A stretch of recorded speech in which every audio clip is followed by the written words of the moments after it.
Ndibulisa umfundisi uDaniso, ndibulise umfundisi Mpasa emva, umfundisi bavuma, haleluya.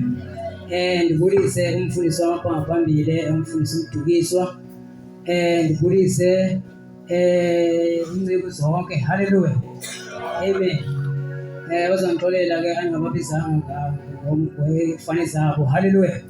Ndizobulisa inceku zonke ezikhona, ndibulise omama, ndibulise osisi nabantwana abancinci, ngizobulisa nomfowethu apha ngasemva esibethele kamnandi keyboard, haleluya. Mna ke bazalwane ngumntwana uKhoboka.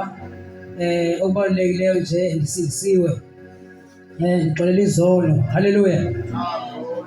Ikhaya lise-Eastern Cape eBizana kwindawo yaseMphesho. Haleluya. Haleluya. Ndihlala apha ke eShakazethi ngokuhlala ngendaba eTorho. Haleluya. Haleluya. Ndizothatha elithuba bazalwana apho siya khona ngoku siya elizwini likaNkulunkulu.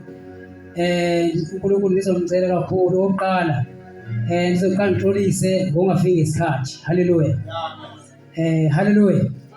Andifikanga ngesikhathi bazalwana. Amen. Ndizoyixolisela loo ndawo kakhulu. Haleluya.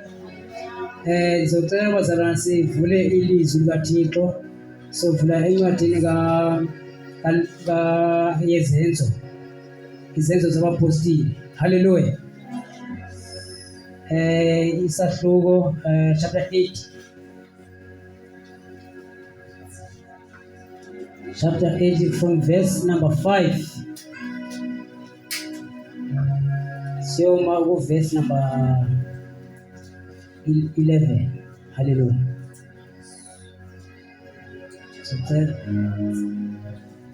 Ungukuphila. Ngizocela kanje bazalwane, ngizocela umama uKhoboka uzongifundela ngeSixhosa bese ngicela uzosifundela ngeSizulu. Hallelujah.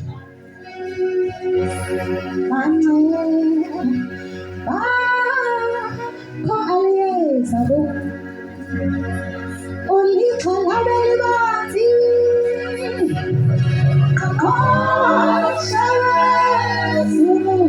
Ungukuphila.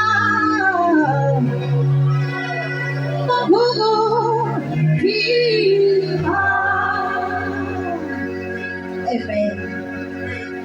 Ncwadi yezenzo chapter number 8 verse. Ncwadi yezenzo chapter number 8 verse number 5. Hallelujah. Hlobo ndaba ifundeka ngolu hlobo. Ukutshutshiswa nokuchithachithwa kwamaKristu. Amen. Verse number 5. Hallelujah.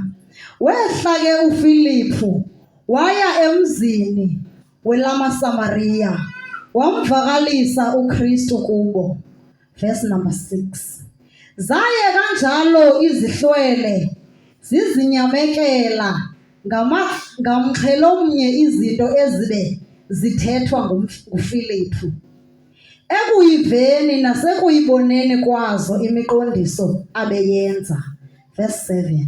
Kuba omoya abangcolileyo babephuma kwinto eninzi ebinabo, bebhomboloza ngezwi elikhulu. Yathi ke into eninzi enedumbe neziziqhwala yaphiliswa. Verse number 8. Kwabakho uvuyo olukhulu kuloo mzi. Verse number 9. Inhloko ndaba ithi uSimon umnyangi. Verse number 9. Ke kaloku bekukho ndoda ithile igama linguSimoni kwangaphambili kuloo mzi ebinyanga. Ibithe, amen, ibithe luthi nqa uhlanga lwaseSamariya, isithi yona ngokwayo inguthile omkhulu. Amen. Ngicela uzosifundela ngeSizulu. Philippi chapter 5. Isihloko sithi uPhilip ushumayela eSamariya. Verse number 5. uPhilip wehla emzini waseSamariya abashumayeza uKristu. Izixuku zalalela nganhliziyonye okwakukhulunywa nguPhilip. Zizwa zibona izibonakaliso azenzayo. Ngokuba kwaphuma omoya abangcolileyo kwabaningi abakhwelwa yibo, bememeza ngelizwi elikhulu. Nabaningi abafe uhlangothi nabayizinyonga baphulukiswa. Verse number 8. Kwabakhona ukuthokoza okukhulu kuloo mzi. Verse number 9. kepha kwakukhona indoda ethile uSimoni igama layo eyayikade yenza imilingo kulowo muzi, isimangaliso isizwe saseSamariya izishaya umuntu omkhulu. Banamathela kuye bonke kusukela kwabancinyane kuze kube kwabakhulu, bethi lo ungamandla kaNkulunkulu abizwa ngokuthi makhulu. Bawuliphilile Nkosi izwi lakho, linamandla Nkosi, liyasebenza Jehova. Ngalo Nkosi uyadala ngalo, Thixo wethu ongcwele. Asebusuku Nkosi, uNkulunkulu wethu onamandla, silapha Nkosi kule ndawo, uNkulunkulu wethu onamandla, ukuzova inhliziyo yakho, Thixo wethu onamandla. Silapha Jehova ukuzova Nkosi ukuthetha kwakho. Okwakho Nkosi ukuthetha kwehlukile kunokabantu. Sike sabeva abantu bethetha nathi, uNkulunkulu wethu onamandla, kodwa namhlanje Jehova, uNkulunkulu wethu ongcwele, silambele Nkosi ukuva, uNkulunkulu wethu onamandla, ukuthetha kwakho, uNkulunkulu wethu ongcwele. Awukuthethe Jehova imeko, uNkulunkulu wethu onamandla, ingaguquki. Thixo wethu ongcwele, xa kuthetha wena Jehova okungenzeki, uNkulunkulu wethu onamandla, ngokwengqiqo yomuntu, uNkulunkulu wethu onamandla, kuyenzeka egameni likaYesu waseNazaretha. Uke wathetha Jehova, uNkulunkulu wethu ongcwele, emhlabeni kusenyanyeni, uNkulunkulu wethu ongcwele, wathetha ngalo izwi lakho, uNkulunkulu wethu ongcwele. Uke wathetha kumnyama, Thixo wethu onamandla, wathetha Jehova, kwabakhona ukukhanya. Silapha Nkosi, uNkulunkulu wethu onamandla, ukuze uthethe nathi, uNkulunkulu wethu ongcwele. Dala Jehova, uNkulunkulu wethu onamandla, ngalo Nkosi, uNkulunkulu wethu ongcwele, izwi lakho, uNkulunkulu wethu onamandla, khulula ngalo, uNkulunkulu wethu onamandla, hlangula ngalo, uNkulunkulu wethu ongcwele. Atobhanayo wathumela izwi lakho, uNkulunkulu wethu ongcwele, labaphilisa abagulayo nalapha kule ndawo, uNkulunkulu wethu ongcwele, philisa ngalo, Thixo wethu ongcwele, khulula ngalo, ngegama likaYesu waseNazaretha. Kaloku izwi lakho, uNkulunkulu wethu onamandla, lingamandla. Kaloku izwi lakho lingumlilo odlayo, uNkulunkulu wethu onamandla. Yonke Nkosi imimoya namadimoni akhushiweyo awadliwe Nkosi ngamandla ezwi lakho, egameni likaYesu Kristu. Thobe Nkosi umkhonzi wakho umombathe ngamandla nangomlilo, egameni likaKristu Yesu waseNazaretha. We thank you Jesus.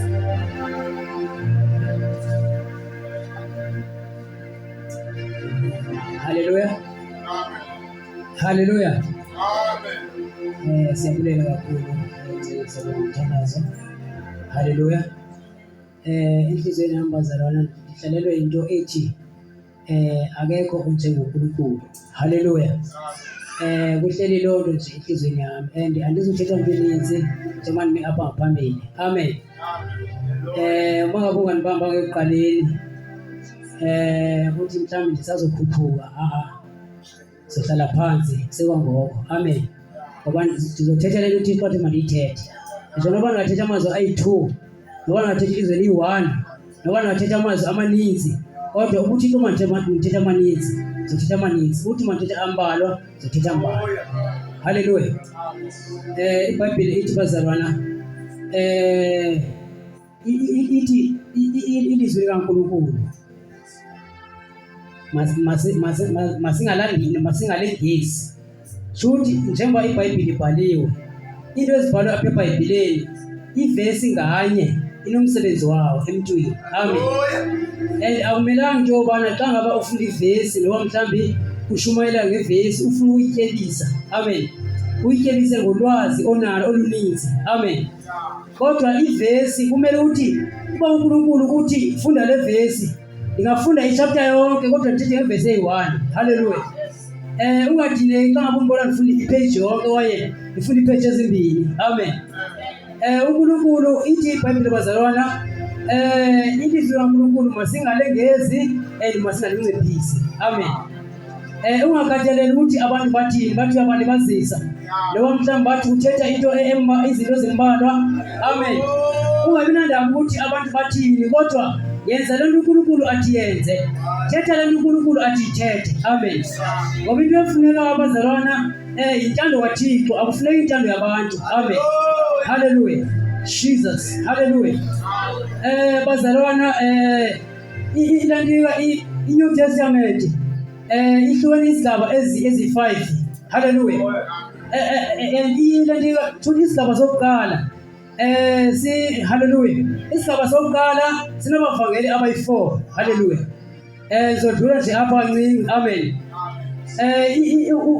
Labavangeli laba xa ngifunda ngabo ngithola into yokubana uYesu bamveza ngendlela ezihlukeneyo. Amen. Hallelujah. Umvangeli wokuqala umveza uYesu eyinkosi. Hallelujah. Umvangeli wesibili umveza uYesu engumuntu. Hallelujah. Umvangeli wesithathu umveza uYesu engumsindisi. Hallelujah. Owesine umveza enguNkulunkulu. Amen. Lapho uncwadi yezenzo uYesu uvela enguyingcwele. Hallelujah. So silapho ebazalwane silapho incwadi kaFilipi, incwadi yezenzo chapter 8. Hallelujah. Le incwadi yabhalwa uDr. Luka eyibhalela uTheophilus. Hallelujah. Ngoba uDr. Luka wengenayo information ipheleleyo ngokusebenza ukaYesu Kristu noba mhlambi ngezenzo zabapostoli. Hallelujah. Kodwa wayichazela uTheophilus yena abhale phansi. Hallelujah. So apha ngisho ukuthi liqhubeleke ibandla lisanda uNkulunkulu esebenza nalo. Hallelujah. Asebenze ngamandla ukwenza imimangaliso kube mnandi kube njalo. Hallelujah. Kwafika isikhathi lapho ibandla lishushiswa khona. Hallelujah. Ithe qala lishushiswa ibandla kwaqala ingxaki eJerusalem. Amen. Ithi iBhayibheli ukhona indoda ekuthiwa nguStefano. Hallelujah. Le ndoda lena ithi iBhayibheli yashumayela ivangeli. Amen. Yashumayela ivangeli. Ithe isashumayela kanjalo leaders abapriest abakhulu yavukela zi-leaders zawashuta. Hallelujah. Hallelujah. Ithi iBhayibheli shuthi bamshaya-ke bambulala bamgibisela ngamanye eshumayela ivangeli. And akazange athuke umuntu uStefano, kodwa wayethetha ilizwi likaThixo. And uStefano akazange ajike kwinto uThixo ethi makayithethe. Wathetha le nto uThixo ethi makayithethe. Amen. Abantu ithi iBhayibheli bambulala. Amen. Shuthi yaqalisa iproblem eJerusalem ke ngoku.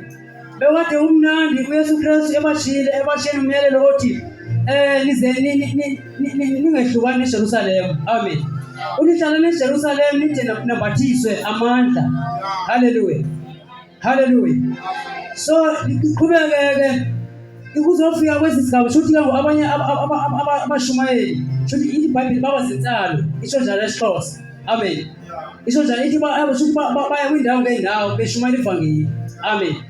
Kwafikelela kwesigaba ngoku la chapter 8 apho lithi iBhayibheli uFilipi wehlela eSamaria. Amen. Woshumayela ivangeli. Ithi iBhayibheli isihlwele noma isixuku samphulaphula nganhliziyo i1. Hallelujah. Amen. Uphinde usifundele ngicela uSulu aphinde asifundele futhi kwakhona. La funda keSulu. Isixuku salalela nganhliziyonye okwakukhulunywa nguFilipi. Zizwa zibona izibonakaliso azenzayo. Ngicela uphinde ufundise wami. Izixuku zalalela nganhliziyonye okwakukhulunywa nguFilipi. Zizwa zibona izibonakaliso azenzayo. Hallelujah. Ngishumala sobabili mfundisi wami. Amen. Ithi iBhayibheli izixuku zalalela nganhliziyonye. Shuthi indaba ezasiza noFilipi kwakuzindaba ezintsha kumaSamaria. Amen. amaSamariya ayeqhele imilingo. Amen. Ayeqhele abantu ababesenza imilingo, besenza imimangaliso ngemilingo. uThixo engekho kulo milingo leyo. Haleluya. Ufika uFilipi ngokushumayela ivangeli. Ushumayela ivangeli elingoKristu. Uthetha ngoYesu Kristu. Ithi iBhayibheli isicubu samamela futhi sahlangana. Noma singazazi sixoxisana ba masihlanganeni inhliziyo zethu zibe yi-1. Kodwa elona lo waphulaphula lenhliziyo epheleleyo. Haleluya. Sasalalela ngenhliziyonye. Amen. Simamela futhi sisemangalisweni nemimangaliso uFilipi oyenza. Haleluya. Amen. Ngoba abantu babephiliswa bazalwana, abanye babephiliswa ngelizwi ngesikhathi eshumayela, abanye bebephila. Amen. Ngoba ilizwi bazalwana linamandla ilizwi. Amen. Abanye bayaphila baphiliswa ukuthi nje bamamele. Amen. Haleluya. Kwizifo abanazo, abanye kuphuma amadimoni, khona amadimoni afihlakeleyo ebantwini. Amen. Aphuma adinga ukuthi aphume ngokuthi umamele intshumayelo. Amen. Ukhona amadimoni ekufanele ukuthi ubeke izandla ukuze aphume. Amen. Ingakho uYesu Kristu esisho uyindawo njengoba incwadi kaMarko, incwadi kaMarko chapter 9 verse 23. Ithi iBhayibheli phakazalwana kusho ukuthi uYesu Kristu uthathe uPetros noYakobi noYohane bakhuphuka entabeni. Kwashiyeka abanye abafundi. Amen. Ithi iBhayibheli kunabafundi abashiyekileyo kwasuka umuntu othile owaziwa aba bantu bamephaya bayazana noYesu. Amen. Wayekholelwa lo muntu obana njengoba abantu besazana noYesu uzosizakala ekuguleni komntwana wakhe. Amen. Ithi iBhayibheli nyani uboyaya le ndoda umntwana wakhe. Ithi iBhayibheli wayixhuzula. Amen. Ithi iBhayibheli xa efika lo tata kulamadoda uthi uyacela ukuba bamthandazele achaze isimo sakhe. Umntwana wami kanje nakanje nakanje. Haleluya. Uthi bamthandazele basho bancane abafundi akaphili umntwana. Amen. Basho bancane bathandaza ngayo yonke indlela abangathandaza ngayo. Hayi basho bancane dimona liphumi. Haleluya. Ehle ngoYesu Kristu entabeni hamba nalamadoda amathathu. Amen. Ithi iBhayibheli wathi eseza idimoni yagcwala. Amen. Haleluya. Yagcwala idimoni. Amen. uYesu Kristu wayixelela into yobana mayiphume kulo muntu ingaphindi kuye. Amen. Ithi iBhayibheli wamqalela phansi lo mntwana wawophansi. Amen. Wathi wangathi ufile. Haleluya. uYesu Kristu wayelela idimoni uma mayiphume yaphuma. Amen. Haleluya. Haleluya. Wayelela into yobana mayiphume. Babuza abafundi bayesu Kristu into yobana Nkosi bekutheni nathina into yobana singakwazi ukuthi siyikhuphe le dimoni. Uthi uYesu Kristu waphendula, ngithanda impendulo yakhe. Uthi uYesu Kristu akhona amadimoni angaphumi nje ngokuthi uthandaze nje kuphela. Udingeka ukuthi uzile ukudla ukuze aphume. Amen. Into esazi ukuthi abazalwane evangelini kuyasetyenzwa kakhulu. Kuyafuneka umuntu ohlala uNkulunkulu kakhulu. Amen. Haleluya. Funeka umuntu ohlala uNkulunkulu bazalwane. So sibuyele phaa kule ndoda uFilipi. uFilipi uyashumayela phaa ivangeli. Shuthi ukhona kula ndawo yaseSamariya kukhona indoda eyayidume kakhulu. Noma bekhona abantu babenamandla kwindawo yaseSamariya. Amen. Besenza imimangaliso. Kodwa ukhona le ndoda eyona inamandla ukugqitha bonke abantu. Kangangoba le ndoda shuthi kwakuyiyona leader yakhona endithi mhlawumbe wayeyihlele etroneni ethile. Amen. Isaziba noma ngaba bangaphili abantu. Amen. Noma ngaba abantu bangayenza imimangaliso kodwa akekho ongagqitha mna. Amen. Ithi iBhayibheli yayizenza umuntu omkhulu. Amen. Isicela ukuthi ingothile omkhulu. Amen. Ithi iBhayibheli babede bathi abantu baseSamariya unamandla kaThixo. Amen. Besithi umandla kaThixo. Amen. Uzofika uFilipi kwengoku. Into esazi ukuthi uNkulunkulu bazalwana uThixo ayikho into emxakayo. Amen. Noba abantu banganamandla kangakanani emhlabeni, noba izinto zingenzeka kangakanani emhlabeni, noba abantu bangabulawa emhlabeni, noba abantu kungenzekani. Amen. Haleluya. Noba kwenzeka imangaliso emangakanani emhlabeni, kodwa awukho umangaliso ogqithe kaNkulunkulu. uNkulunkulu uyaziyeka izinto zenzeke emhlabeni. Amen. Bakhona abantu abangamagqirha, haleluya, emhlabeni. Abanye baphilisa, abanye benza imangaliso, benza izinto ngezinto. Amen. Abanye baprofeta. Amen. Uthi ungena nje lithi igqirha, uthi ungena likuxelela uba wena uzana usibanibani unengxaki ethile ucule ligqibe. Amen. Haleluya. uNkulunkulu lezo zinto aziyeke ngabomu. Amen. Uyanga ngoba uNkulunkulu uzenzeka izinto, abantu benza miracles, benze yonke into le. Amen. Haleluya. Athule uNkulunkulu. Amen. Kube ngathi izinto azizulunga. Amen. Kwenzeka izinto ziqhubeke bese fika uNkulunkulu yena afike sezobakhombisa uba akekho njengaye. Amen. Afike sezoveza uba akekho onjengaye uNkulunkulu. Amen. Ushumayelile ke bazalwana uFilipu ba uThixo emsebenzisa kakhulu. Amen. Wamsebenzisa ngohlobo olumangalisa, abantu bamamela balamkela ivangeli. Amen. Baguquka abantu. Igqirha lasala lodwa, indoda emilingo yasala yodwa. Amen. Ithi iBhayibhile yabonakala seyixothoza le ndoda isondela kuFilipu naye yalamkela ivangeli. Amen.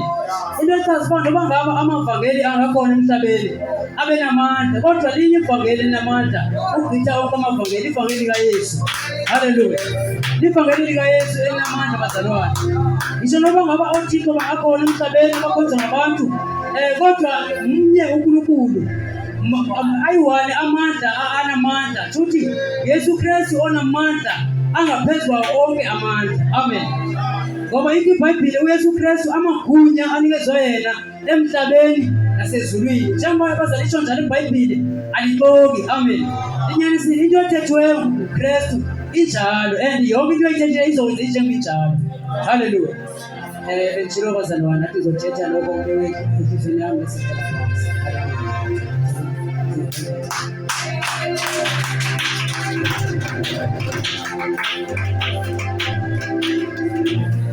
Sizothandaza abathandekayo egameni likaYesu Kristu. Nathanda siphakame simingelelane.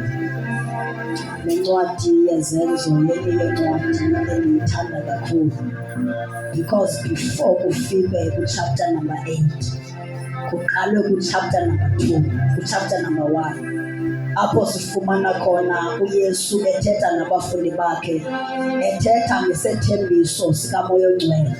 Then xa sifika kuchapter 2 siyathandaza. Kuchapter 2 kufezekiseka isethembiso samandla kaMoya Ongcwele. iBhayibhile babehlangene eJerusalema, kwehla uMoya Oyingcwele usehla ngequbuliso. Then xa sifika kuchapter 8 sifumana ibandla lithutshiswa. Kodwa noba ibandla lithutshiswa, yamthanda uFilipu, ngoba uFilipu ngumuntu ohlangene nochapter 2. Ngoba bonke abantu abahlangene nochapter 2 abathi xa kufika inthutshiso bagive up, abathi xa kufika izilingo babuyela umva. But ithi iBhayibhile waqhubeleka washumayela uFilipu noba inthutshiso ikhona, noba uStefano sebempilele, but akazange give up. Liphi ibandla namhlanje elizweni noba sihlutshwa, noba singena ezingxakini, kodwa sizoma simemezele ngoYesu onamandla phezu kwezinto zonke. uFilipu ke efika kule ndawo, ufika uveza amandla kaThixo. Akavezi uba siyahlutshwa, akavezi uba siyahlukunyezwa, akavezi uba uStefano ufile, yinto ekumele siyenze, kodwa uveza amandla, ngoba ivangeli esinayo ingamandla kaThixo. Ivangeli yamandla ayiwafuni amabhetebhete, ayiwafuni amagwala, ifuna abantu abazoyiyela ibandla lobaliliwa, kodwa sizoma sasise ngoYesu osindisayo.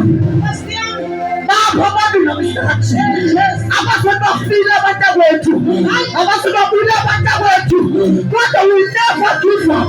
Sizoma simemezele ngoYesu osindisayo, simemezele ngoYesu ophilisayo, simemezele ngoYesu okhululayo. azosithi kanjani amaGrika usagcwele amagwala, zosithi kanjani iinyambi usagcwele amagwala.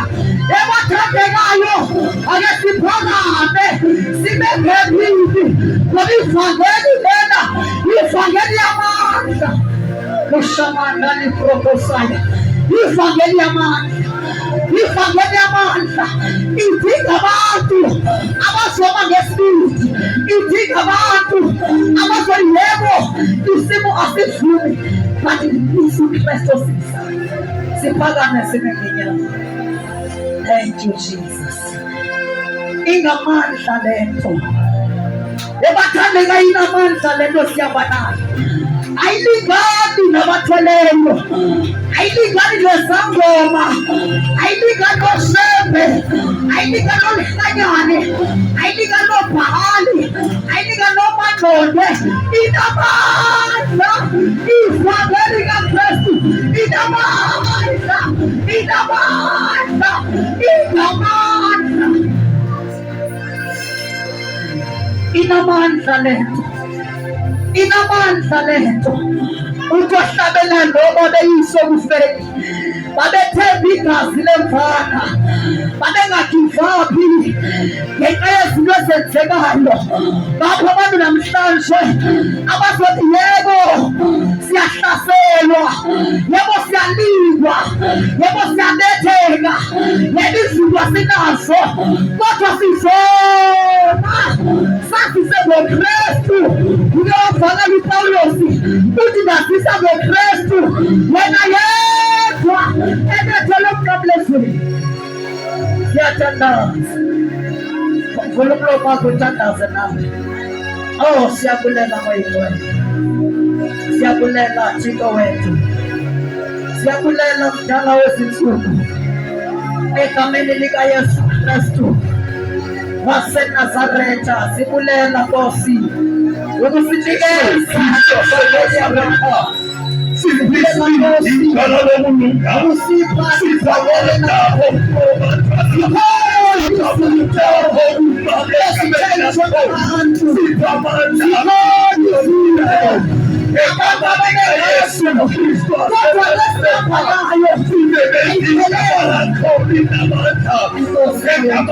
Yesu Kristu aseNazaretha, lapho sehlaselwa bubudaba,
Siyabonga baba wethu ophilayo, siyabonga mdala wethu, siyabonga moya ingcwele, siyabonga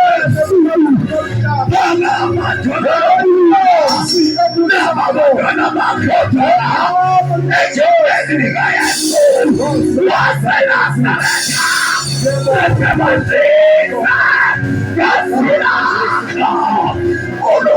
oluphilayo olukulanamandla Bwana lokulunga sithembelona igama lakho linamandla olukulaphilayo wena watamlulajalo moku yagama likayesu wasanazareta soba sentusa isileli odwasisamandla omlilo kothulayo odwasisikasi alikayesu odwasisa wena ibizizota yabandoda andinaboma kufaniwe odwayoleyafula yagama Itina Mazulu, Itina Mamoleipele, Yakamaninga Jesu, Yakamaninga Yesu, Yakamaninga Yesu, La Pasempalukati,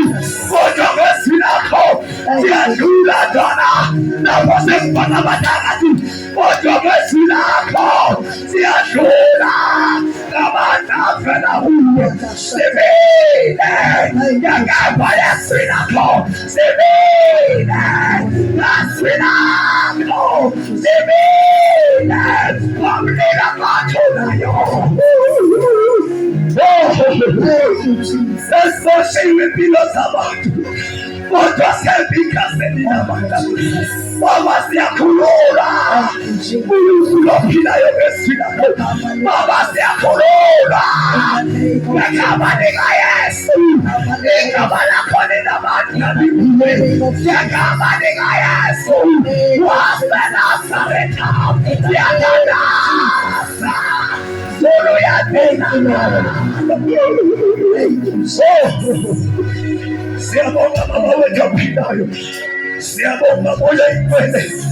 Yakamaninga Yesu. Siabonga nibola bakoloyo. Siabonga wenonanelo izalo yoke. Yakamaninga Yesu. Wasanazareta. Ulokwane siabonga.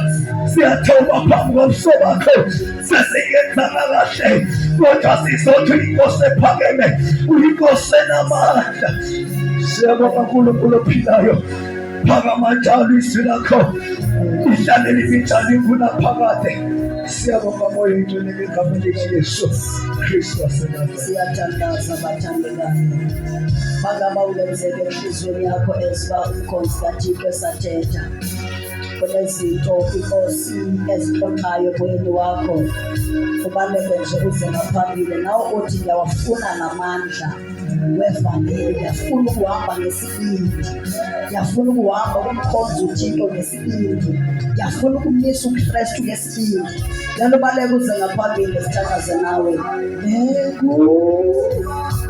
kubonga sini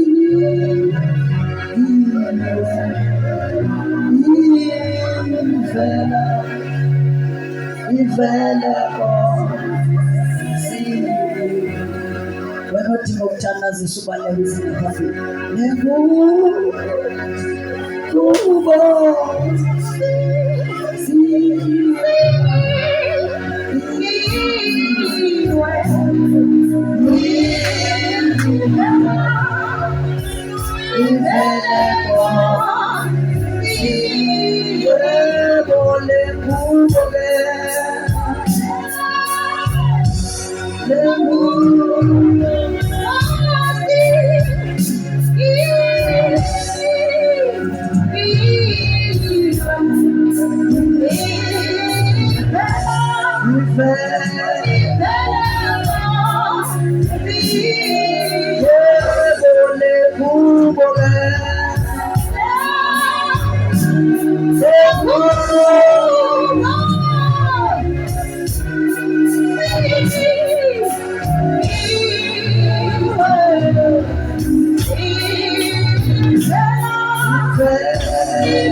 Sibongile Thixo wethu ongcwele. Sibongile Nkulunkulu wethu ophilayo. Siyabonga wena ongehluleki. Sibongile Nkulunkulu wethu ophila ingunaphakade. Sibongile wena Mkhululi wethu. Sibongile Nkulunkulu wethu ongcwele. Asekuhlweni asinayo uThixo. Kodwa kuwe wedwa okukuphila kwethu. Kuwe wedwa lithemba lethu. Selishonile ilanga Thixo wethu ongcwele. Sidinga wena njengomzali. Phindana Nkosi ukuba nguThixo. Phinda uyinqobise impilo yethu. Ushilo wethu Sathane uyaphuma njengengonyama. Ufuna nabani nangakhuleka. Kodwa thina usinqobisile. Siyabonga Baba wethu ongcwele. Ukwazi ukuthi sinomeli. Nakwelini ixesha litshe. Wena unguJehova ongaguquki. Sibongile kakhulu Thixo.